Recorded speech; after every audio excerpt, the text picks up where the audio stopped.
जय जगन्नाथ बंधुगण आपण केबे भाविछंती कि जेउठारे आजिर आधुनिक विज्ञान शेष हुए सेठारु महाप्रभुको लीला आरंभ हुए। विश्वर सबुठारु बड़ रोषघर कुहाजाउथिबा श्रीमंदिर रोषघरर एपरि किछि रहस्य अछि जाहाकु आजि पर्यंत कौनसी वैज्ञानिक बुझाई पारि नाहांती। एका सांगरे 7टी हांडी रखिले सबुठारु उपर हांडी आग केमिति सिझे काहींकि एठारे हजार हजार लोकंको रोषेई सत्वे अन्न केबे कम पड़े नाही। आजिर एही भिडियोरे आमे जानिबा श्रीमंदिर रोषघरर सेही 7टी अलौकिक रहस्य। भिडियोटीकु शेष पर्यंत निश्चय देखंतु। नीलाद्रि शिखरर सेही भव्य मंदिर जहार आकाशछुआ नेत प्रति मुहूर्तरे पवनर विपरीत दिगरे उड़ी विज्ञानकु चैलेंज करे। सेही मंदिरर दक्षिण पूर्व कोणरे अवस्थित एक एमिति स्थान जेउंठी आजि भी देवता माने मनीष रूपरे सेवा करंती। आमे कथा हेउछे पुरी श्रीजगन्नाथ मंदिरर रोषघर विषୟରେ। एहा केवल एक पाकशाला नुहे बरं एहा हेउछि जगतर नाथ जगन्नाथंको सेही अमृतमय ब्रह्मांड जेउंठी प्रतिदिन हजार हजार भक्तंको पाई प्रसाद प्रस्तुत हुए।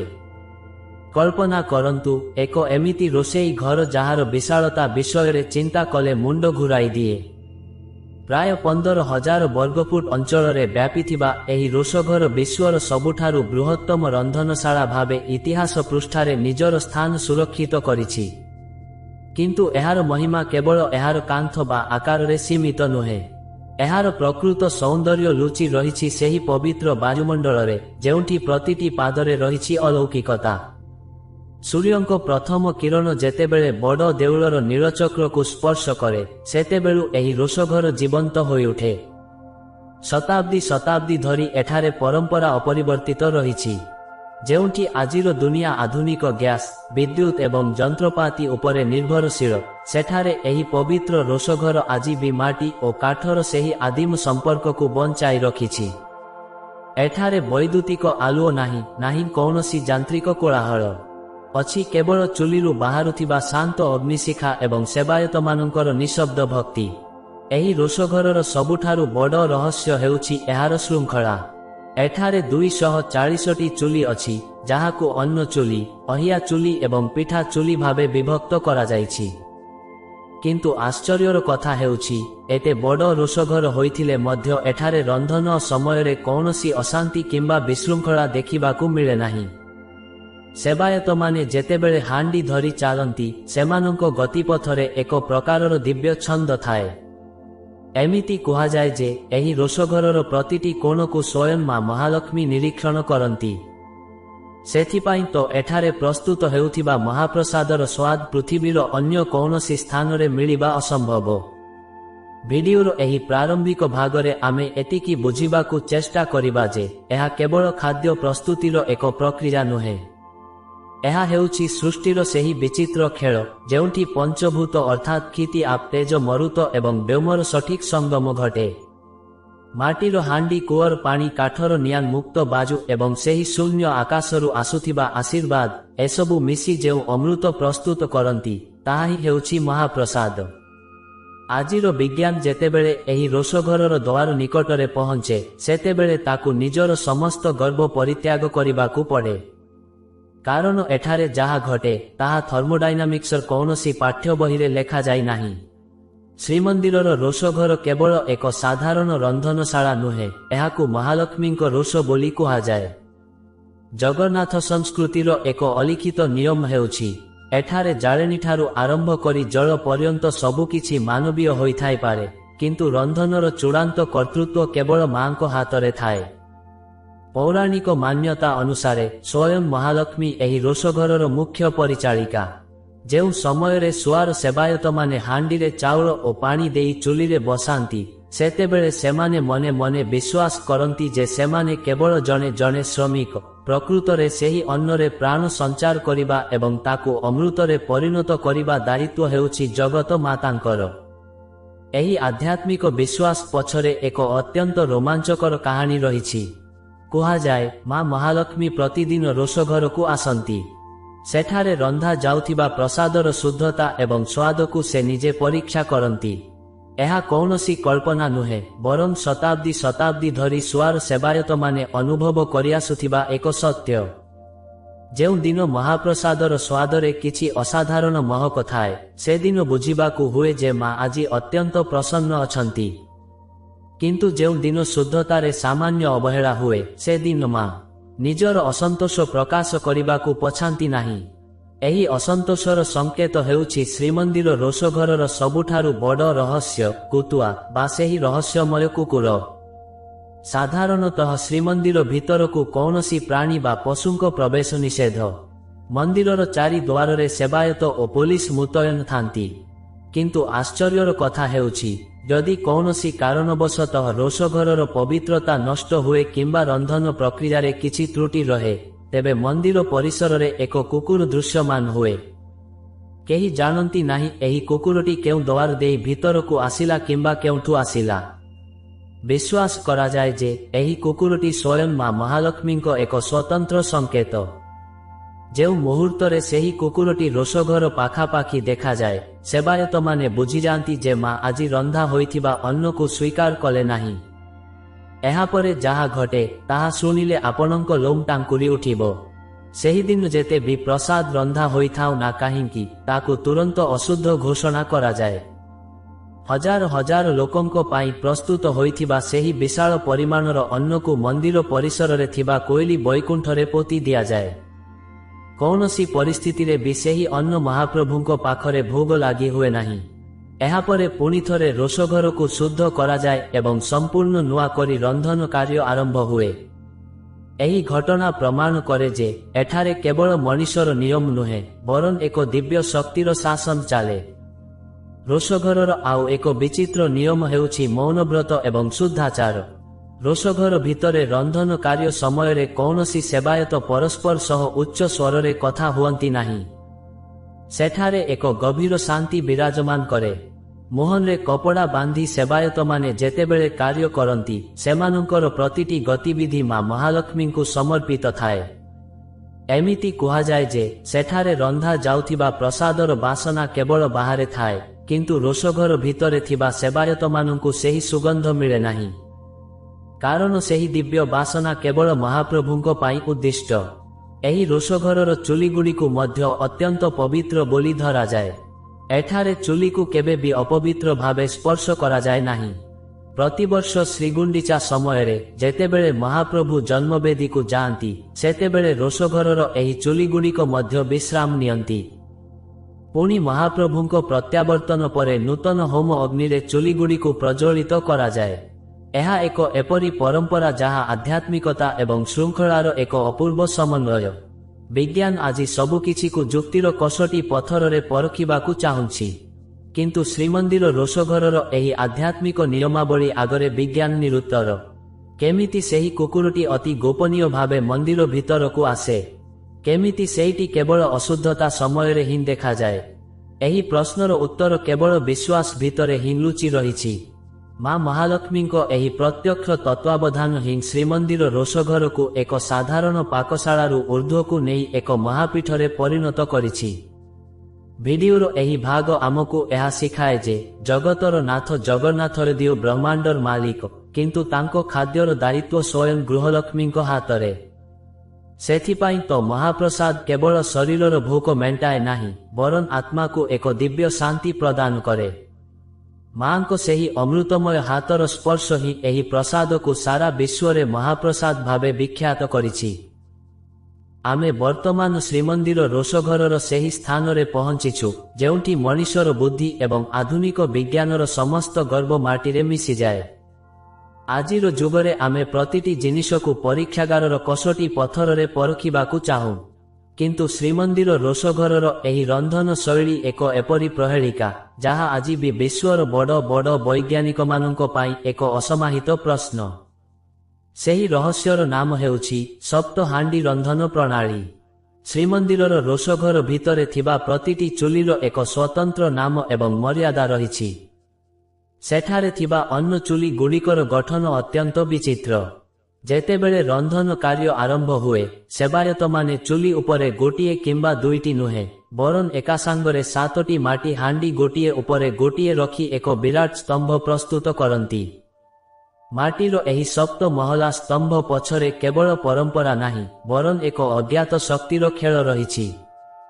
ଏବେ ଆସନ୍ତୁ ଆଧୁନିକ ପଦାର୍ଥ ବିଜ୍ଞାନର ଚଷମା ପିନ୍ଧି ଏହି ଦୃଶ୍ୟକୁ ଦେଖିବା। ବିଜ୍ଞାନର ଥର୍ମୋଡାଇନାମିକ୍ସ ବା ତାପଗତି ବିଜ୍ଞାନର ନିୟମ ଅନୁସାରେ ତାପ ସର୍ବଦା ତାର ଉତ୍ସ ବା ନିଆଁର ସବୁଠାରୁ ନିକଟତର ବସ୍ତୁକୁ ପ୍ରଥମେ ଗରମ କରେ। ଏହି ସାଧାରଣ ନିୟମ ଅନୁସାରେ ଯେଉଁ ହାଣ୍ଡିଟି ଚୁଲିର ନିଆଁ ସହ ସିଧାସଳଖ ସଂସ୍ପର୍ଶରେ ଥାଏ, ଅର୍ଥାତ୍ ସବୁଠାରୁ ତଳ ହାଣ୍ଡି, ସେଥିରେ ଥିବା ଚାଉଳ ସବୁଠୁ ଆଗ ସିଝିବା କଥା। ବିଜ୍ଞାନ କୁହେ, ତଳୁ ଉତ୍ତାପ ଉପରକୁ ଗଲାବେଳେ ଧୀରେ ଧୀରେ ଶକ୍ତି ହରାଇଥାଏ, ତେଣୁ ସବୁଠାରୁ ଉପରେ ଥିବା ସପ୍ତମ ହାଣ୍ଡିଟି ସବୁଠାରୁ ଶେଷରେ ସିଝିବା କଥା। କିନ୍ତୁ ଶ୍ରୀମନ୍ଦିରରେ ବିଜ୍ଞାନର ଏହି ବହି ବୋଧହୁଏ ଓଲଟା ପଢ଼ାଯାଏ। ଏଠାରେ ଘଟେ ଏକ ଅଲୌକିକ ଚମତ୍କାର।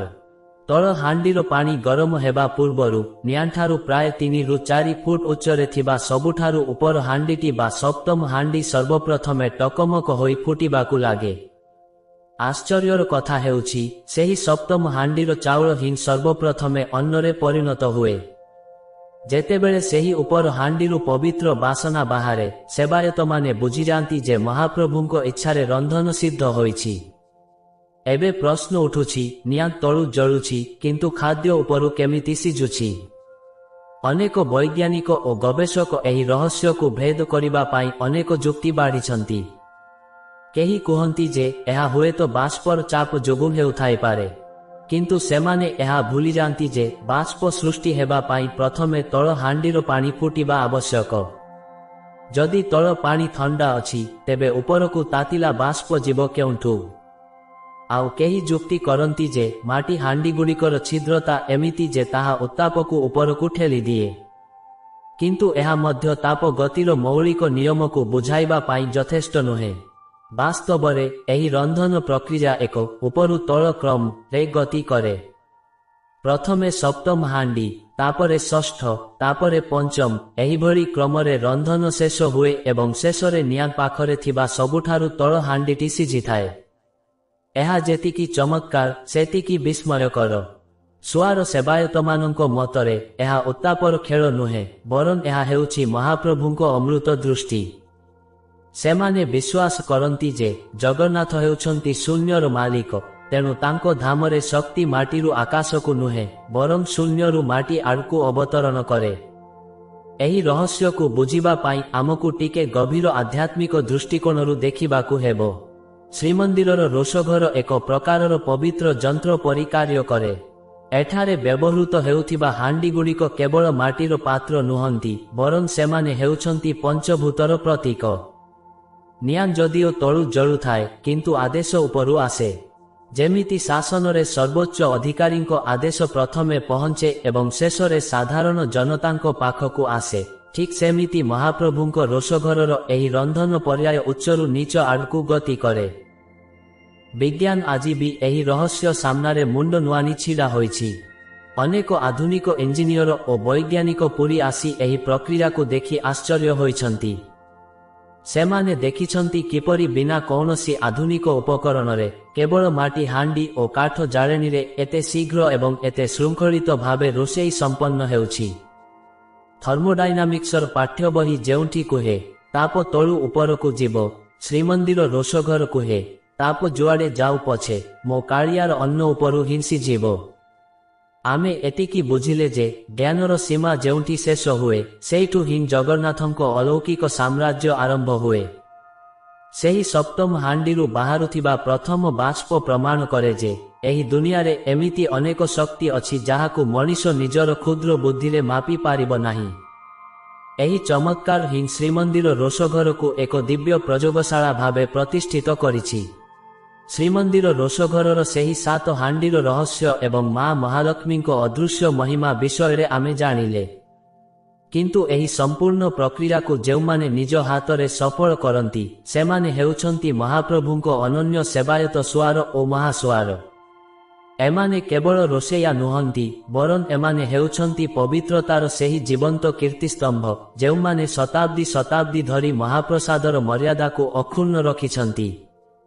ଶ୍ରୀମନ୍ଦିରରେ ରୋଷେଇ କରିବା ପାଇଁ ଯେକୌଣସି ବ୍ୟକ୍ତି ପ୍ରବେଶ କରିପାରିବେ ନାହିଁ। ଏହା ଏକ ବଂଶାନୁକ୍ରମିକ ସେବା। କେବଳ ସେହି ପରିବାରର ସେବାୟତମାନେ ହିଁ ଏହି ପବିତ୍ର ରୋଷଘରର ଦ୍ୱାର ଡେଇଁବାର ଅଧିକାର ପାଆନ୍ତି। ମହାସୁଆରମାନେ ହେଉଛନ୍ତି ରୋଷଘରର ମୁଖ୍ୟ ପରିଚାଳକ। ସେମାନେ ରନ୍ଧନର ସମସ୍ତ ଶୃଙ୍ଖଳା ଏବଂ ନୈବେଦ୍ୟର ଗୁଣବତ୍ତା ତଦାରଖ କରନ୍ତି। ଅନ୍ୟପଟେ ସୁଆରମାନେ ପ୍ରତ୍ୟକ୍ଷ ଭାବେ ସେହି ପ୍ରଚଣ୍ଡ ଉତ୍ତାପ ମଧ୍ୟରେ ରହି ଚୁଲି ସେବା କରନ୍ତି। ଏମାନଙ୍କ ମଧ୍ୟରେ ଥିବା ସମନ୍ୱୟ ଏବଂ ଶୃଙ୍ଖଳା କୌଣସି ଆଧୁନିକ ମ୍ୟାନେଜମେଣ୍ଟ ଠାରୁ ଅନେକ ଊର୍ଦ୍ଧ୍ୱରେ। ଜଣେ ସୁଆର ବା ମହାସୁଆରଙ୍କ ଦିନଚର୍ଯ୍ୟା ଶୁଣିଲେ ଆପଣ ଆଶ୍ଚର୍ଯ୍ୟ ହେବେ। ରୋଷଘରକୁ ପ୍ରବେଶ କରିବା ପୂର୍ବରୁ ସେମାନଙ୍କୁ କଠୋର ଶୁଦ୍ଧାଚାର ପାଳନ କରିବାକୁ ପଡ଼େ। ସେମାନେ ନିଜ ଘରୁ ଗାଧୋଇ ପାଧୋଇ ପବିତ୍ର ବସ୍ତ୍ର ପରିଧାନ କରି ମନ୍ଦିରକୁ ଆସନ୍ତି। ରୋଷଘର ଭିତରେ ସେମାନଙ୍କର ପ୍ରତିଟି ପଦକ୍ଷେପ ମାପଚୁପ ହୋଇଥାଏ। ସେମାନେ ମୁହଁରେ କପଡ଼ା ବାନ୍ଧି କାର୍ଯ୍ୟ କରନ୍ତି, ଯାହାକୁ ମୁହଁପଟା କୁହାଯାଏ। ଏହାର ଉଦ୍ଦେଶ୍ୟ ହେଉଛି ରନ୍ଧନ ସମୟରେ ଯେମିତି ସେମାନଙ୍କର ନିଶ୍ୱାସ ବା ଲାଳର କୌଣସି କଣିକା ପ୍ରସାଦରେ ନ ପଡ଼େ, କାରଣ ଏହି ଅନ୍ନ ପ୍ରଥମେ ଜଗତର ନାଥଙ୍କ ପାଇଁ ଉଦ୍ଦିଷ୍ଟ। ଏଠାରେ ସବୁଠାରୁ ବଡ଼ ନିୟମ ହେଉଛି ମୌନବ୍ରତ। ରୋଷଘର ଭିତରେ ଶହ ଶହ ସୁଆର କାର୍ଯ୍ୟ କରୁଥିଲେ ମଧ୍ୟ ସେଠାରେ କୌଣସି ପାର୍ଥିବ କଥାବାର୍ତ୍ତା ଶୁଣାଯାଏ ନାହିଁ। ସେଠାରେ ଏକ ପ୍ରକାରର ଦିବ୍ୟ ଶୂନ୍ୟତା ବିରାଜମାନ କରେ। ଯଦି କାହାକୁ କିଛି କହିବାର ଥାଏ, ସେମାନେ ଠାରରେ ବୁଝାଇ ଦିଅନ୍ତି। ଏହି ମୌନ ସାଧନା ହିଁ ସେମାନଙ୍କୁ ମହାପ୍ରଭୁଙ୍କ ସହ ସିଧାସଳଖ ଯୋଡ଼ିଥାଏ। ସେମାନେ ମନେ ମନେ ବିଶ୍ୱାସ କରନ୍ତି ଯେ ସେମାନେ କେବଳ ନିମିତ୍ତ ମାତ୍ର, ପ୍ରକୃତରେ ସେହି ହାଣ୍ଡି ଭିତରେ ମା ମହାଲକ୍ଷ୍ମୀ ହିଁ ରନ୍ଧନ କରୁଛନ୍ତି। ରୋଷଘର ଭିତରେ ଟି ଚୁଲି ଏକାସାଙ୍ଗରେ ଜଳୁଥାଏ। ଆପଣ କଳ୍ପନା କରନ୍ତୁ ସେଠାରେ ତାପମାତ୍ରା କେତେ ଅଧିକ ଥିବ।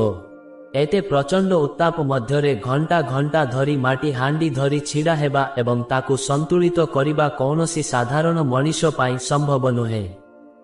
କିନ୍ତୁ ଏହି ସୁଆରମାନଙ୍କ ମୁହଁରେ କେବେ ବି କ୍ଳାନ୍ତି ଦେଖାଯାଏ ନାହିଁ। ସେମାନଙ୍କ ଶରୀରରୁ ଝାଳ ବୁହେ, କିନ୍ତୁ ସେମାନଙ୍କ ମନରେ ଏକ ଅଜ୍ଞାତ ଶୀତଳତା ଥାଏ।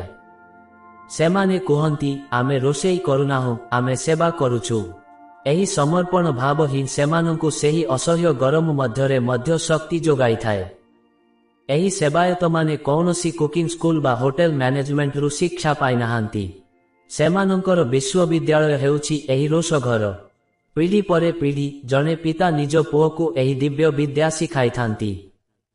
କେଉଁ ହାଣ୍ଡିରେ କେତେ ପାଣି ଦିଆଯିବ, କେଉଁ କ୍ରମରେ ହାଣ୍ଡିକୁ ସଜାଯିବ ଏବଂ କେଉଁଠି କେତେ ଜାଳେଣୀ ଦରକାର, ଏସବୁ ସେମାନଙ୍କ ରକ୍ତରେ ଥାଏ। ଏହି ଗୁପ୍ତ ବିଦ୍ୟା ହିଁ ସେହି ଉପରୁ ତଳ କ୍ରମର ରନ୍ଧନକୁ ସଫଳ କରିଥାଏ। ଆଶ୍ଚର୍ଯ୍ୟର କଥା ହେଉଛି, ଏତେ ବିଶାଳ ପରିମାଣର ଖାଦ୍ୟରେ କେବେ ବି ଲୁଣ କମ୍ ହୁଏ ନାହିଁ କି ଚାଉଳ କଞ୍ଚା ରହେ ନାହିଁ। ବିନା କୌଣସି ଥର୍ମୋମିଟର ବା ମାପଚୁପରେ ଏହି ନିର୍ଭୁଲ ରନ୍ଧନ କେବଳ ମହାପ୍ରଭୁଙ୍କ କୃପାରୁ ହିଁ ସମ୍ଭବ। ସୁଆରମାନେ ମନ୍ଦିରର ସବୁଠାରୁ ଶୁଦ୍ଧ ସେବାୟତଙ୍କ ମଧ୍ୟରେ ଅନ୍ୟତମ। ଯଦି ରୋଷଘର ଭିତରେ କାହାର ପାଦ ଟିକେ ଖସିଗଲା କିମ୍ବା କୌଣସି ବାହ୍ୟ ବସ୍ତୁର ସ୍ପର୍ଶ ହୋଇଗଲା, ତେବେ ସେମାନେ ତୁରନ୍ତ ସେହି ସ୍ଥାନ ପରିତ୍ୟାଗ କରି ପୁନର୍ବାର ସ୍ନାନ କରନ୍ତି। ଏହି କଠୋର ଶୃଙ୍ଖଳା କାରଣରୁ ହିଁ ଶତାବ୍ଦୀ ଶତାବ୍ଦୀ ଧରି ମହାପ୍ରସାଦର ସେହି ଦିବ୍ୟତା ବଞ୍ଚି ରହିଛି। ସେମାନଙ୍କ ପାଇଁ ରୋଷଘର ହେଉଛି ଏକ ମନ୍ଦିର, ଚୁଲି ହେଉଛି ଦେବତା ଏବଂ ହାଣ୍ଡି ହେଉଛି ଭକ୍ତିର ପାତ୍ର। ଆମେ ଏତିକି ବୁଝିଲେ ଯେ ଶ୍ରୀମନ୍ଦିର ରୋଷଘର କେବଳ ଇଟା ପଥରରେ ଗଢ଼ା ଏକ ଘର ନୁହେଁ। ଏହା ହେଉଛି ଶହ ଶହ ସୁଆର ଓ ମହାସୁଆରଙ୍କ ଜୀବନବ୍ୟାପୀ ସାଧନାର ପୀଠ। ସେମାନଙ୍କର ନିଃଶବ୍ଦ ସେବା ହିଁ ଆମ ପାଖରେ ସେହି ଅମୃତକୁ ପହଞ୍ଚାଇଥାଏ।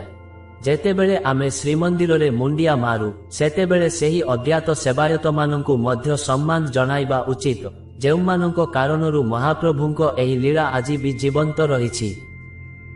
ଶ୍ରୀମନ୍ଦିର ରୋଷଘରର ପ୍ରତିଟି ଅଣୁପରମାଣୁରେ ଏକ ଦିବ୍ୟତା ରହିଛି।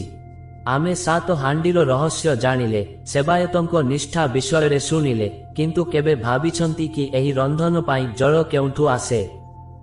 କିମ୍ବା ସେହି ମାଟି ପାତ୍ରଗୁଡ଼ିକର ବିଶେଷତ୍ୱ କ'ଣ, ଯାହା ମହାପ୍ରସାଦକୁ ପୃଥିବୀର ଅନ୍ୟ ସମସ୍ତ ଖାଦ୍ୟଠାରୁ ପୃଥକ କରିଥାଏ? ଏହି ପ୍ରଶ୍ନର ଉତ୍ତର ଲୁଚି ରହିଛି ଆମ ପ୍ରକୃତିର ସେହି ପବିତ୍ର ଉପାଦାନଗୁଡ଼ିକ ମଧ୍ୟରେ, ଯାହାକୁ ଜଗନ୍ନାଥ ସଂସ୍କୃତି ଯୁଗ ଯୁଗ ଧରି ସାଇତି ରଖିଛି। ରୋଷଘର ପରିସର ମଧ୍ୟରେ 2ଟି ପ୍ରାଚୀନ କୂଅ ଅବସ୍ଥିତ, ଯାହାଙ୍କର ନାମ ହେଉଛି ଗଙ୍ଗା ଏବଂ ଯମୁନା। ଆଶ୍ଚର୍ଯ୍ୟର କଥା ହେଉଛି, ପୁରୀ ସହର ସମୁଦ୍ର କୂଳରେ ଅବସ୍ଥିତ ହୋଇଥିଲେ ମଧ୍ୟ ଏହି 2ଟି କୂଅରୁ ମିଳୁଥିବା ଜଳ ଅତ୍ୟନ୍ତ ମଧୁର ଏବଂ ଶୁଦ୍ଧ। ବିଶ୍ୱାସ କରାଯାଏ ଯେ ଏହି କୂଅ ଦ୍ୱୟର ସଂଯୋଗ ସିଧାସଳଖ ପବିତ୍ର ଗଙ୍ଗା ଓ ଯମୁନା ନଦୀ ସହ ରହିଛି। ରୋଷଘରର ସମସ୍ତ ରନ୍ଧନ କାର୍ଯ୍ୟ କେବଳ ଏହି ଦୁଇ କୂଅର ଜଳରେ ହିଁ ସମ୍ପନ୍ନ ହୁଏ। ଏଠାରେ ଆଧୁନିକ ପାଇପ୍ ଲାଇନ୍ ବା କୌଣସି ସ୍ଥାନ ନାହିଁ। ପାଣିଆ ସେବାୟତମାନେ ଅତି ନିଷ୍ଠାର ସହ କାନ୍ଧରେ ଭାର ବୋହି ଏହି ଜଳକୁ ରୋଷଘରକୁ ଆଣନ୍ତି। ଏହି ଜଳର ବିଶେଷତ୍ୱ ହେଉଛି ଏହାର ଶୁଦ୍ଧତା। ଅନେକ ବର୍ଷ ପର୍ଯ୍ୟନ୍ତ ଏହି ଜଳକୁ ରଖିଲେ ମଧ୍ୟ ଏହା ଖରାପ ହୁଏ ନାହିଁ। ବିଜ୍ଞାନ କହିପାରେ ଏହା ଭୂତଳ ଜଳର ଏକ ବିଶେଷ ସ୍ତର, କିନ୍ତୁ ଭକ୍ତି କୁହେ ଏହା ହେଉଛି ସ୍ୱୟଂ ଜଗନ୍ନାଥଙ୍କ ପାଇଁ ପ୍ରକୃତିର ସର୍ବଶ୍ରେଷ୍ଠ ଉପହାର। ଏହି ଜଳର ସ୍ପର୍ଶ ହିଁ ଚାଉଳକୁ ଅନ୍ନରେ ନୁହେଁ ବରଂ ଅମୃତରେ ପରିଣତ କରିଥାଏ। ଏବେ ଆସନ୍ତୁ ସେହି ରହସ୍ୟମୟ ମାଟି ହାଣ୍ଡି ବିଷୟରେ ଜାଣିବା, ଯାହାକୁ ଶ୍ରୀମନ୍ଦିର ଭାଷାରେ କୁଡୁଆ ବୋଲି କୁହାଯାଏ। ଶ୍ରୀମନ୍ଦିର ରୋଷଘର ପାଇଁ ବ୍ୟବହୃତ ହେଉଥିବା ପ୍ରତିଟି କୁଡୁଆ ସ୍ୱତନ୍ତ୍ର କୁମ୍ଭାର ସେବାୟତଙ୍କ ଦ୍ୱାରା ନିର୍ମିତ। ଏହି ମାଟି ପାତ୍ରଗୁଡ଼ିକ ଏମିତି ଭାବେ ତିଆରି କରାଯାଇଥାଏ ଯେ ସେମାନେ ପ୍ରଚଣ୍ଡ ଉତ୍ତାପକୁ ସହିବା ସହ ଭିତରେ ଥିବା ଖାଦ୍ୟକୁ ଅତି ଶୀଘ୍ର ସିଝାଇ ପାରନ୍ତି। କୁଡୁଆର ସବୁଠାରୁ ବଡ଼ ବିଶେଷତ୍ୱ ହେଉଛି ଏହାର ଏକକ ବ୍ୟବହାର। ଦୁନିଆର ଅନ୍ୟ ସମସ୍ତ ରୋଷେଇ ଘରେ ପାତ୍ରଗୁଡ଼ିକୁ ବାରମ୍ବାର ସଫା କରି ବ୍ୟବହାର କରାଯାଏ, କିନ୍ତୁ ଶ୍ରୀମନ୍ଦିର ରୋଷଘର એકમાત્ર ସ୍ଥାନ ଯେଉଁଠି ପ୍ରତିଥର ରନ୍ଧନ ପାଇଁ ସମ୍ପୂର୍ଣ୍ଣ ନୂଆ ମାଟି ପାତ୍ର ବ୍ୟବହାର ହୁଏ। ଥରେ ମହାପ୍ରସାଦ ପ୍ରସ୍ତୁତ ହୋଇ ଭୋଗ ଲାଗି ହେବା ପରେ ସେହି କୁଡୁଆଟିକୁ ଅତି ପବିତ୍ରତାର ସହ ପରିତ୍ୟାଗ କରାଯାଏ। ଏହି ଶୃଙ୍ଖଳା ହିଁ ମହାପ୍ରସାଦର ଶୁଦ୍ଧତାକୁ ପରମ ସ୍ତରରେ ପହଞ୍ଚାଇଥାଏ। ମାଟି ପାତ୍ରରେ ରନ୍ଧା ହେଉଥିବା ଖାଦ୍ୟର ବୈଜ୍ଞାନିକ ଉପକାରିତା ମଧ୍ୟ ରହିଛି। ମାଟିର କ୍ଷାରୀୟ ଗୁଣ ଖାଦ୍ୟର ଏସିଡିଟିକୁ ସନ୍ତୁଳିତ କରେ। ଏଥିସହ ମାଟିର କ୍ଷୁଦ୍ର ଛିଦ୍ରଗୁଡ଼ିକ ଦେଇ ବାଷ୍ପ ଚଳାଚଳ କରୁଥିବାରୁ ଅନ୍ନର ପୋଷକ ତତ୍ତ୍ୱ ନଷ୍ଟ ହୁଏ ନାହିଁ। ଏମିତି କୁହାଯାଏ ଯେ ଶ୍ରୀମନ୍ଦିର ରୋଷଘରର ମାଟି ପାତ୍ରରେ ଯେଉଁ ବାଇ ହାଣ୍ଡି ରନ୍ଧାଯାଏ, ତାହାର ସ୍ୱାଦ ମଣିଷକୁ ମୋକ୍ଷର ଅନୁଭୂତି ଦିଏ। ଶ୍ରୀମନ୍ଦିର ରୋଷଘର କେବଳ ନିର୍ଦ୍ଦିଷ୍ଟ ପ୍ରକାରର କାଠ ଜାଳେଣୀ ବ୍ୟବହାର କରେ। କାଠର ନିଆଁରୁ ବାହାରୁଥିବା ଧିମା ଏବଂ ସମାନ ଉତ୍ତାପ ମାଟି ପାତ୍ରକୁ ଏକ ସମାନ ଢଙ୍ଗରେ ତାପ ଦେଇଥାଏ। ଯେତେବେଳେ କାଠର ନିଆଁ, ମାଟିର ହାଣ୍ଡି ଏବଂ କୂଅର ପାଣି ଏକାଠି ହୁଅନ୍ତି, ସେତେବେଳେ ସୃଷ୍ଟି ହୁଏ ସେହି ଦିବ୍ୟ ସୁଗନ୍ଧ। ସେହି ବାସନା ଏତେ ପ୍ରଖର ଯେ ଶ୍ରୀମନ୍ଦିରର ସିଂହଦ୍ୱାର ପାଖରେ ଛିଡ଼ା ହୋଇଥିବା ଭକ୍ତ ମଧ୍ୟ ରୋଷଘରର ସେହି ମହକକୁ ଅନୁଭବ କରିପାରେ। ବଡ଼ ବିଚିତ୍ର କଥା ହେଉଛି, ରୋଷଘର ଭିତରେ କାମ କରୁଥିବା ସେବାୟତମାନେ ସେହି ବାସନା ପାଆନ୍ତି ନାହିଁ। କୁହାଯାଏ, ସେହି ଦିବ୍ୟ ବାସନାକୁ ମହାପ୍ରଭୁ ନିଜେ ଆଘ୍ରାଣ କରିଥାନ୍ତି। ଭୋଗ ଲାଗି ହେବା ପୂର୍ବରୁ ସେହି ସୁଗନ୍ଧ କେବଳ ମହାପ୍ରଭୁଙ୍କ ପାଇଁ ଗୁପ୍ତ ରହେ। ଆଧୁନିକ ରନ୍ଧନଶାଳାରେ ଆମେ ଯେଉଁଠି ଆର୍ଟିଫିସିଆଲ ଫ୍ଲେଭର ବା ମସଲା ବ୍ୟବହାର କରୁ, ସେଠାରେ ଶ୍ରୀମନ୍ଦିରର ରୋଷଘର କେବଳ ଶୁଦ୍ଧ ସାମଗ୍ରୀରେ ଏପରି ସ୍ୱାଦ ସୃଷ୍ଟି କରେ ଯାହା ସ୍ୱର୍ଗୀୟ। ଅନେକ ଲୋକ ପଚାରନ୍ତି, ମହାପ୍ରସାଦର ସ୍ୱାଦ ଅନ୍ୟ ସବୁଠାରୁ କାହିଁକି ଅଲଗା? ଏହାର କାରଣ ହେଉଛି ପଞ୍ଚଭୂତର ସମନ୍ୱୟ। ପୃଥିବୀ ବା ମାଟି ହାଣ୍ଡି, ଜଳ ବା କୂଅର ପାଣି, ଅଗ୍ନି ବା କାଠ ଜାଳେଣୀ, ବାଜୁ ଏବଂ ଆକାଶର ସଠିକ୍ ମିଶ୍ରଣରେ ଯେଉଁ ଅନ୍ନ ରନ୍ଧାଯାଏ, ତାହା କେବଳ ଖାଦ୍ୟ ହୋଇ ରହେ ନାହିଁ, ତାହା ବ୍ରହ୍ମରେ ପରିଣତ ହୁଏ। ଏହା ହେଉଛି ପ୍ରକୃତି ଏବଂ ପରମାତ୍ମାଙ୍କର ଏକ ଅଦ୍ଭୁତ ସମର୍ପଣ। ଶ୍ରୀମନ୍ଦିର ରୋଷଘର କେବଳ ଏକ ରନ୍ଧନଶାଳା ନୁହେଁ, ଏହା ହେଉଛି ପ୍ରକୃତିକୁ ସମ୍ମାନ ଦେବାର ଏକ ମହାନ ପରୀକ୍ଷାଶାଳା। ଯେତେବେଳେ ଆମେ ପ୍ରକୃତି ସହ ଯୋଡ଼ି ହୋଇ କାର୍ଯ୍ୟ କରୁ, ସେତେବେଳେ ସବୁକିଛି ଅମୃତମୟ ହୋଇଯାଏ।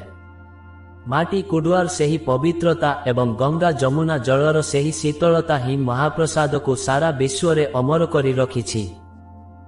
ଶ୍ରୀମନ୍ଦିର ରୋଷଘରର ଦ୍ୱାର ଦେଇ ଯେତେବେଳେ ସେହି ଦିବ୍ୟ ଅନ୍ନ ବାହାରକୁ ଆସେ, ତାହା କେବଳ ଖାଦ୍ୟ ହୋଇ ରହେ ନାହିଁ, ତାହା ପାଲଟିଯାଏ ମହାପ୍ରସାଦ।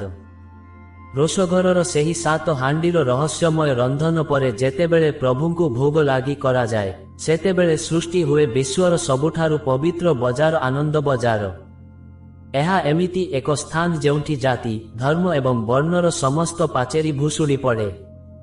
କିନ୍ତୁ ଏହି ବାହ୍ୟ ଦୃଶ୍ୟ ପଛରେ ଲୁଚି ରହିଛି ଏକ ଏମିତି ଅଲୌକିକ ଚମତ୍କାର, ଯାହାର ଉତ୍ତର ଆଜି ବି କୌଣସି ଗଣିତ ବା ବିଜ୍ଞାନ ପାଖରେ ନାହିଁ। ଶ୍ରୀମନ୍ଦିର ରୋଷଘରର ସବୁଠାରୁ ବଡ଼ ବିସ୍ମୟ ହେଉଛି ଏହାର ପରିମାଣ। ପ୍ରତିଦିନ ସେଠାରେ ପ୍ରାୟ 50,000ରୁ 1 ଲକ୍ଷ ଲୋକଙ୍କ ପାଇଁ ପ୍ରସାଦ ପ୍ରସ୍ତୁତ ହୁଏ। ବିଜ୍ଞାନ ଓ ପରିଚାଳନା ଦୃଷ୍ଟିରୁ ଦେଖିଲେ, ଏତେ ସଂଖ୍ୟକ ଲୋକଙ୍କ ପାଇଁ ଖାଦ୍ୟ ତିଆରି କରିବା ସମୟରେ ପରିମାଣର ଆକଳନ କରିବା ଅତ୍ୟନ୍ତ କଷ୍ଟକର। କିନ୍ତୁ ଶ୍ରୀମନ୍ଦିରରେ ଯୁଗ ଯୁଗ ଧରି ଏକ ଅଦ୍ଭୁତ ଘଟଣା ଘଟିଆସୁଛି। ଏଠାରେ ରନ୍ଧା ଯାଉଥିବା ପ୍ରସାଦ କେବେ ବି କମ୍ ପଡ଼େ ନାହିଁ। ଆଶ୍ଚର୍ଯ୍ୟର କଥା ହେଉଛି, ଯଦି କୌଣସି ଦିନ 1000 ଲୋକଙ୍କ ଜାଗାରେ ଲକ୍ଷେ ଲୋକ ମଧ୍ୟ ଆସି ପହଞ୍ଚନ୍ତି, ସେହି ରନ୍ଧା ହୋଇଥିବା ପ୍ରସାଦ ସମସ୍ତଙ୍କ ପାଇଁ ଯଥେଷ୍ଟ ହୁଏ। ସେହିଭଳି ଯଦି କୌଣସି ଦିନ ଶ୍ରଦ୍ଧାଳୁଙ୍କ ସଂଖ୍ୟା କମ୍ ରହେ, ତଥାପି ପ୍ରସାଦ କେବେ ବି ନଷ୍ଟ ହୁଏ ନାହିଁ କିମ୍ବା ବଳି ପଡ଼େ ନାହିଁ। ଏହି ଅକ୍ଷୟ ଶକ୍ତି କେଉଁଠୁ ଆସେ? କେମିତି ସେହି କମ୍ ପରିମାଣର ହାଣ୍ଡି ମଧ୍ୟରୁ ହଜାର ହଜାର ଭକ୍ତ ପରିତୃପ୍ତ ହୁଅନ୍ତି? ସୁଆର ସେବାୟତମାନେ କୁହନ୍ତି, ଏହା ଆମ ଗଣିତ ନୁହେଁ, ଏହା ହେଉଛି ସ୍ୱୟଂ ଶ୍ରୀଜଗନ୍ନାଥଙ୍କ ଅନ୍ନପୂର୍ଣ୍ଣା ଶକ୍ତି। ଯେମିତି ମହାଭାରତ ଯୁଗରେ ଦ୍ରୌପଦୀଙ୍କ ପାଖରେ ଅକ୍ଷୟ ପାତ୍ର ଥିଲା, ଠିକ୍ ସେମିତି ପୁରୀ ମନ୍ଦିରର ରୋଷଘର ଏକ ଜୀବନ୍ତ ଅକ୍ଷୟ ପାତ୍ର। ରୋଷଘରରୁ ପ୍ରସାଦ ଆସିବା ପରେ ଆନନ୍ଦ ବଜାରରେ ଏକ ଅଦ୍ଭୁତ ଦୃଶ୍ୟ ଦେଖିବାକୁ ମିଳେ। ଏଠାରେ ଜଣେ କୋଟିପତି ବ୍ୟକ୍ତି ଜଣେ ନିଷ୍ପେଷିତ ଦରିଦ୍ର ସହ ଏକାଠି ବସି ଗୋଟିଏ କୁଡୁଆରୁ ଅନ୍ନ ଗ୍ରହଣ କରନ୍ତି। ଏଠାରେ ଶୁଦ୍ଧାଶୁଦ୍ଧର କୌଣସି ବିଚାର ନାହିଁ, କାରଣ ଏହି ଅନ୍ନ ନିର୍ମାଲ୍ୟ, ଯାହା କେବେ ଅପବିତ୍ର ହୁଏ ନାହିଁ। ବିଜ୍ଞାନ କହିପାରେ ଏହା ଏକ ସାମାଜିକ ପରମ୍ପରା, କିନ୍ତୁ ଏହାର ଶକ୍ତି ଆଧ୍ୟାତ୍ମିକ। ଏମିତି କୁହାଯାଏ ଯେ ଯଦି କୌଣସି ବ୍ୟକ୍ତି ମୁମୂର୍ଷୁ ଅବସ୍ଥାରେ ଏହି ମହାପ୍ରସାଦର ଗୋଟିଏ କଣିକା ପାଏ, ତାକୁ ମୋକ୍ଷ ପ୍ରାପ୍ତି ହୁଏ। ରୋଷଘରର ସେହି ରହସ୍ୟମୟ 7 ହାଣ୍ଡିରୁ ଆରମ୍ଭ ହୋଇଥିବା ଯାତ୍ରା ଭକ୍ତର ଶରୀରରେ ଶକ୍ତି ଏବଂ ମନରେ ଶାନ୍ତି ଭାବେ ଶେଷ ହୁଏ। ମହାପ୍ରସାଦର ଆଉ ଏକ ରହସ୍ୟ ହେଉଛି ଏହାର ସ୍ଥାୟିତ୍ୱ। ସାଧାରଣତଃ ରନ୍ଧା ଖାଦ୍ୟ କିଛି ଘଣ୍ଟା ପରେ ଖରାପ ହୋଇଯାଏ, କିନ୍ତୁ ମହାପ୍ରସାଦର ନିର୍ମାଲ୍ୟ ଶୁଖିଗଲେ ମଧ୍ୟ ତାହାର ପବିତ୍ରତା ନଷ୍ଟ ହୁଏ ନାହିଁ। ଏମିତି କୁହାଯାଏ ଯେ ମହାପ୍ରସାଦକୁ ପରୀକ୍ଷାଗାରକୁ ନେଇ ଗବେଷଣା କରାଗଲେ ମଧ୍ୟ ସେଥିରେ ଥିବା ସେହି ଦିବ୍ୟ ଶକ୍ତିର ଉତ୍ସ ମିଳେ ନାହିଁ। ଏହା ହେଉଛି ସେହି ଶକ୍ତି, ଯାହା ସେହି ଧୂଆଁମୟ ରୋଷଘର ଭିତରେ ମା ମହାଲକ୍ଷ୍ମୀଙ୍କ ଦୃଷ୍ଟିରେ ଏବଂ ସୁଆରଙ୍କ ଭକ୍ତିରେ ସୃଷ୍ଟି ହୋଇଥାଏ। ଶ୍ରୀମନ୍ଦିର ରୋଷଘରର ଏହି ରହସ୍ୟମୟ ଯାତ୍ରା ଆମକୁ ଏହା ଶିଖାଏ ଯେ ଜଗତରେ ଏମିତି ଅନେକ ଜିନିଷ ଅଛି ଯାହାକୁ ମଣିଷ ନିଜର ଚଷମାରେ ଦେଖିପାରିବ ନାହିଁ। 7ଟି ହାଣ୍ଡିର ଓଲଟା ରନ୍ଧନ, ଗଙ୍ଗା ଯମୁନା କୂଅର ମଧୁର ଜଳ, ସୁଆରମାନଙ୍କର ନିଃଶବ୍ଦ ସାଧନା ଏବଂ ପ୍ରସାଦ କେବେ କମ୍ ନ ହେବାର ଏହି ଅଲୌକିକ ଚମତ୍କାର, ଏସବୁ ଗୋଟିଏ ସୂତ୍ରରେ ବନ୍ଧା, ଆଉ ସେହି ସୂତ୍ରଟିର ନାମ ହେଉଛି ଜଗନ୍ନାଥ। ବିଜ୍ଞାନ ହୁଏତ ଦିନେ ଏହି ସବୁ ପ୍ରଶ୍ନର ଉତ୍ତର ଖୋଜି ପାଇପାରେ, କିନ୍ତୁ ଭକ୍ତ ପାଇଁ ଉତ୍ତରଠାରୁ ଅନୁଭୂତି ଅଧିକ ଗୁରୁତ୍ୱପୂର୍ଣ୍ଣ। ଶ୍ରୀମନ୍ଦିର ରୋଷଘର କେବଳ ପେଟର ଭୋକ ମେଣ୍ଟାଏ ନାହିଁ, ଏହା ମଣିଷର ଅହଙ୍କାରକୁ ମଧ୍ୟ ମାରିଦିଏ। ଯେତେବେଳେ ଜଣେ ଜ୍ଞାନୀ ବ୍ୟକ୍ତି ସେହି 7 ହାଣ୍ଡିର ରହସ୍ୟ ଦେଖେ, ସେତେବେଳେ ସେ ବୁଝିପାରେ ଯେ ସେ ପ୍ରକୃତି ଆଗରେ କେତେ କ୍ଷୁଦ୍ର। ଏହି ରୋଷଘର ହେଉଛି ଆମ ଓଡ଼ିଆ ଜାତିର ସେହି ଗୌରବମୟ ସଂସ୍କୃତିର ପ୍ରତୀକ, ଯାହା ଶତାବ୍ଦୀ ଶତାବ୍ଦୀ ଧରି ବିଶ୍ୱକୁ ସମାନତା ଏବଂ ଭକ୍ତିର ଶିକ୍ଷା ଦେଇ ଆସୁଛି। ଯଦି ଆପଣ କେବେ ପୁରୀ ଯାଉଛନ୍ତି, ତେବେ ରୋଷଘରର ସେହି ଧୂଆଁକୁ କେବଳ ପ୍ରଦୂଷଣ ଭାବି ଭୁଲ କରନ୍ତୁ ନାହିଁ। ସେହି ଧୂଆଁ ମଧ୍ୟରେ ଲୁଚି ରହିଛି ମହାଲକ୍ଷ୍ମୀଙ୍କ ଆଶୀର୍ବାଦ ଏବଂ ଶହ ଶହ ସେବାୟତଙ୍କ ତ୍ୟାଗ। ଆନନ୍ଦ ବଜାରର ସେହି ଅବଢ଼ା କୁଡୁଆରେ କେବଳ ଅନ୍ନ ନାହିଁ, ସେଥିରେ ଅଛି ଆମ ସଂସ୍କୃତିର ପ୍ରାଣବିନ୍ଦୁ। ଜଗତର ନାଥ ଜଗନ୍ନାଥଙ୍କ ଏହି ରହସ୍ୟମୟ ରୋଷଘର ଆଜି ବି ବିଶ୍ୱ ପାଇଁ ଏକ ବିସ୍ମୟ। ଏହା ବିଜ୍ଞାନକୁ ଚ୍ୟାଲେଞ୍ଜ କରେ, ବୁଦ୍ଧିକୁ ସ୍ତବ୍ଧ କରେ ଏବଂ ଭକ୍ତିକୁ ଦୃଢ଼ କରେ। ଆଜିର ଏହି ବିଶେଷ ଭିଡିଓରେ ଆମେ ସେହି ଦିବ୍ୟ ପାକଶାଳାର ରହସ୍ୟକୁ ଭେଦ କରିବାକୁ ଚେଷ୍ଟା କଲୁ। ଆଶା କରୁଛୁ ମହାପ୍ରଭୁଙ୍କ ଏହି ମହିମା ଆପଣଙ୍କୁ ପ୍ରେରଣା ଦେବ। ଶେଷରେ ଏତିକି କୁହାଯାଇପାରେ ଯେ ଶ୍ରୀମନ୍ଦିର ରୋଷଘରର ଏହି ସମସ୍ତ ରହସ୍ୟ କେବଳ କୌଣସି ଗଳ୍ପ ବା କାହାଣୀ ନୁହେଁ, ଏହା ହେଉଛି କୋଟି କୋଟି ଓଡ଼ିଆଙ୍କ ଅତୁଟ ବିଶ୍ୱାସ। ବିଜ୍ଞାନ ଯେଉଁଠି ଆଧୁନିକ ଯନ୍ତ୍ରପାତି ଓ ଫର୍ମୁଲା ଖୋଜେ, ସେଠାରେ ଆମ ଜଗନ୍ନାଥ ସଂସ୍କୃତି କେବଳ ଭକ୍ତି ଓ ସମର୍ପଣ ମାଧ୍ୟମରେ ବିଶ୍ୱକୁ ଚମତ୍କାର ଦେଖାଇଥାଏ। ସେହି 7 ହାଣ୍ଡିର ରହସ୍ୟ ହେଉ କିମ୍ବା ମହାଲକ୍ଷ୍ମୀଙ୍କ ଅଦୃଶ୍ୟ ଉପସ୍ଥିତି, ଏସବୁ ଆମକୁ ଶିଖାଏ ଯେ ଈଶ୍ୱରୀୟ ଶକ୍ତି ଆଗରେ ମଣିଷର ଜ୍ଞାନ ସବୁବେଳେ ସୀମିତ। ବନ୍ଧୁଗଣ, ମହାପ୍ରଭୁଙ୍କ ଏହି ଅଲୌକିକ ଲୀଳାକୁ ନେଇ ପ୍ରସ୍ତୁତ ଆମର ଏହି ବିଶେଷ ଉପସ୍ଥାପନା ଆପଣଙ୍କୁ କେମିତି ଲାଗିଲା, ଆମକୁ କମେଣ୍ଟ ମାଧ୍ୟମରେ ନିଶ୍ଚୟ ଜଣାନ୍ତୁ। ଯଦି ଆପଣ ମହାପ୍ରଭୁଙ୍କୁ ଭକ୍ତି କରନ୍ତି, ତେବେ କମେଣ୍ଟ ବକ୍ସରେ ଜୟ ଜଗନ୍ନାଥ ଲେଖିବାକୁ ଭୁଲନ୍ତୁ ନାହିଁ। ଆମ ଚ୍ୟାନେଲ ଭଲଗପର ପ୍ରୟାସ ହେଉଛି ଆମ ପୁରାଣ ଏବଂ ସଂସ୍କୃତିର ଏମିତି ଅନେକ ଅଜଣା କଥା ଓ ରହସ୍ୟମୟ ଗପ ଆପଣଙ୍କ ପାଖରେ ପହଞ୍ଚାଇବା। ଯଦି ଆଜିର ଏହି ଭିଡିଓଟି ଆପଣଙ୍କ ମନକୁ ଛୁଇଁଥାଏ ତେବେ ଏହାକୁ ଗୋଟିଏ ଲାଇକ୍ ନିଶ୍ଚୟ କରନ୍ତୁ ଏବଂ ନିଜ ସାଙ୍ଗସାଥି ଓ ପରିବାର ସହ ସେୟାର କରି ଜଗନ୍ନାଥଙ୍କ ଏହି ମହିମା ପ୍ରଚାର କରିବାରେ ଆମକୁ ସାହାଯ୍ୟ କରନ୍ତୁ। ଏମିତି ଆହୁରି ଅନେକ ଭଲଗପ ଓ ପୌରାଣିକ ରହସ୍ୟ ଜାଣିବା ପାଇଁ ଆମ ଚ୍ୟାନେଲ ଭଲଗପକୁ ଏବେ ହିଁ ଫଲୋ କରନ୍ତୁ ଏବଂ ପାଖରେ ଥିବା ଘଣ୍ଟି ଆଇକନକୁ ଦବାଇ ଦିଅନ୍ତୁ, ଯେପରି ଆମର କୌଣସି ବି ନୂଆ ଭିଡିଓ ଆପଣ ମିସ୍ କରିବେ ନାହିଁ। ଆଜି ପାଇଁ ଏତିକି, ପୁଣି ଦେଖାହେବ ଏମିତି ଏକ ରୋମାଞ୍ଚକର ଏବଂ ଆଧ୍ୟାତ୍ମିକ କାହାଣୀ ସହ। ସେ ପର୍ଯ୍ୟନ୍ତ ବିଦାୟ ଦିଅନ୍ତୁ। ସର୍ବେ ଭବନ୍ତୁ ସୁଖିନଃ। ଜୟ ଜଗନ୍ନାଥ।